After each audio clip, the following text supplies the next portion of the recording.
position was to give praise to the Most High. And I decided that was something important to do. Again, not something that was cool with everyone, but something that was important for me to embrace myself. And I started realizing the most important part of community organizing, creating change, bringing the people together, is that you have to embrace yourself first before you can help anyone else. And you have to change the condition within yourself before you can make change around yourself.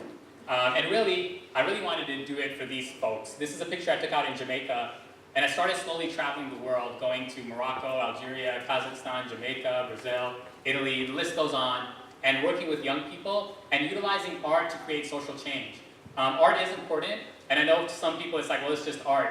But really it's just a tool, again, to bring us all together. There's a lot of universal languages out there, but unfortunately, things like religion, ethnicity, race, class, age, are things that end up dividing us instead of bringing us together. So art is one of those tools that, for me, helped bring together. And those were the aha moments I had. Everywhere I went, I started meeting people, started analyzing and thinking, man, there's a lot of like-minded people all across the world trying to do the same thing, yet we have limited resources, yet we're usually the ones that are broke, yet we're usually the ones that are struggling with so many issues. So as I started meeting people, trying to be the full person I was, you'll notice this is still a little faded, a little opacity filter on the Photoshop, just because you can never come back to that once you've gone through the experiences and turmoil you have, whether it's war, whether it's kind of a lack of understanding of your identity. And as I went to these different countries, as I said, I heard the same song again and again. And just as a metaphor, all these different places, the same kinds of people are trying to make change. They're trying to transform their communities. And I realized that each one of us has a duty kind of to bring color to all those other people. There's collectives of people out there that have to be content with themselves that are making change. And across the globe again, in places like the UK, Birmingham and London, in the US, but even in places like Kampala, Uganda, Islamabad, Pakistan, you have different organizations that are doing the same kind of work. For example, the Hub, spelled with 2 B's for hope or love in Arabic, is something that Aerosol Arabic does in Birmingham to bring young people together through the arts.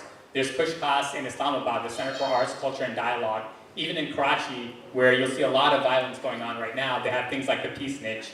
Or in Kampala, Uganda, where I'm sure you guys have heard of a lot of the atrocities, they're using breakdancing to inspire social change. So all across the world, you have similar things and projects, and we're all affecting each other. These collectives that are kind of forming are transforming communities and those around them. The hubs are formed, and we all network so we can all get work.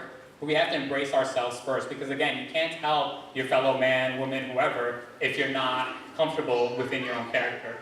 So going back to this whole story of Kazakhstan, it happened 1.5 years ago, and about last summer, I contacted Puzzle because I really liked what WIF was doing across the world, and I thought, you know what, maybe I should just come to Malaysia. I've been to the US long enough, been traveling a lot, I really feel like there's something happening here, something we can make change towards, a good base.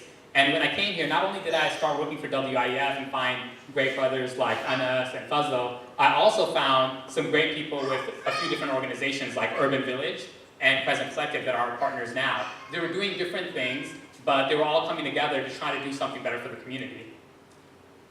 And we decided that we need to do something bigger than ourselves, and that something was this thinkTALK, a community dialogue session.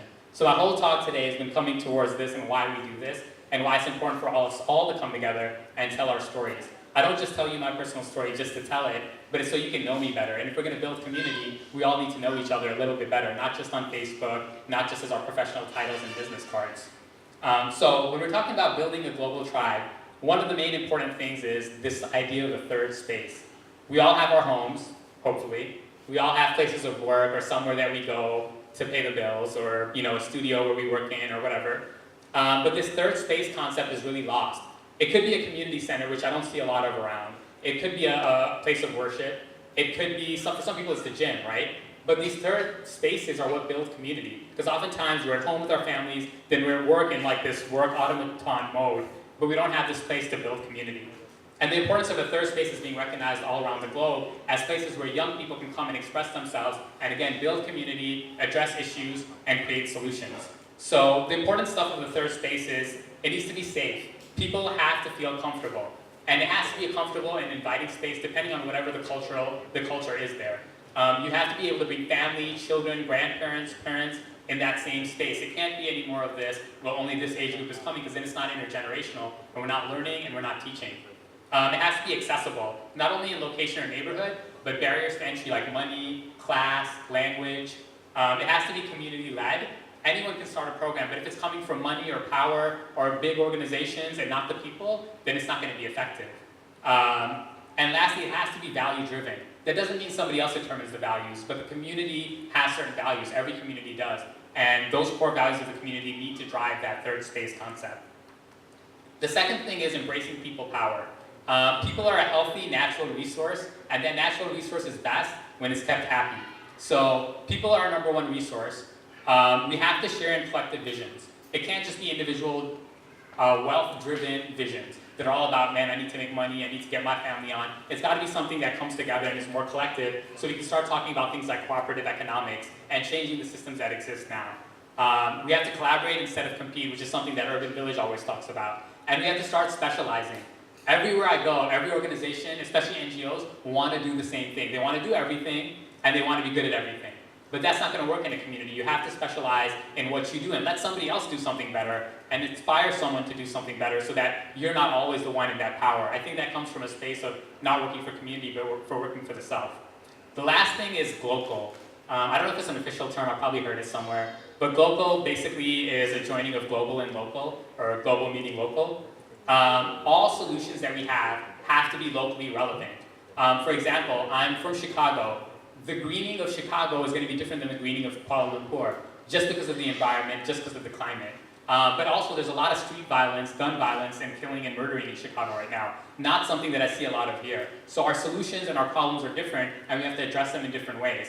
However, we can create hubs in different cities, just like this, being a hub, which brings together different people, organizations, ideas, projects. Those hubs then can be networked through a bigger system, and the network just needs to be a facilitator of bringing all these other hubs together. And then we can share all the resources. The resources don't have to just be money. It can be people, it can be knowledge, it can be experience, it can be skills, and we can all create something that's larger. It does have to be somewhat, it's for the community, but it's selfless when it comes to an individual. So, all that to say, there's a few things I'd like you to take from this as we start our dialogue. Number one, thinkTALK is here for the dialogue. The dialogue brings up the issues that we have and that we're facing right here. It also brings up ideas which can be used as solutions. What are we all working on? What can we be working on? The people here are the community builders. All of us are building the community. We're all integral parts of this, and we should all feel like we have ownership. The implementation is what causes change. It can't just be a talk shop and all of us talking about all these ideas. People have to take responsibility, and people have to incorporate those changes in their own personal lives and then around the community. If we're going to be about intergenerational, we need to see a lot more people of different ages here. If we're going to be about local stuff, we need to see a lot more local folks here. Whatever it is, we need to just see that in the room. And the last thing is the network is there to allow it to be sustainable. And I'll talk a little bit more about that now. All of us are going to fade away, whether it's just for thinkTALK and we have to go do something else, or whether our lives are going to come to an end. We're not always going to be around. So this whole picture that we painted is going to fade away. And one thing that I've learned from a lot of my elders, specifically Native Americans, and I believe the Japanese say it as well, is that they're working for 7 generations down the line.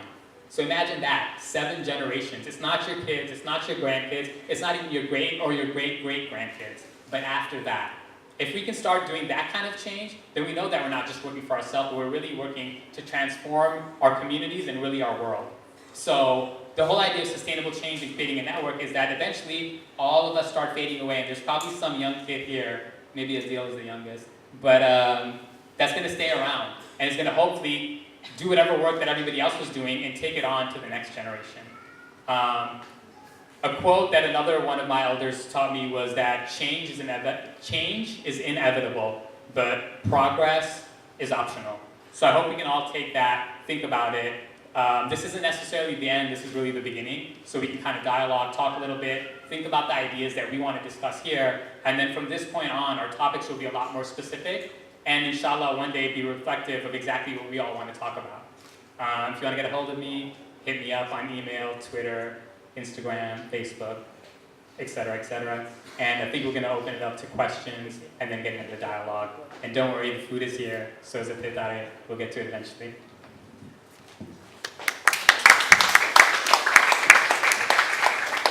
Thank you.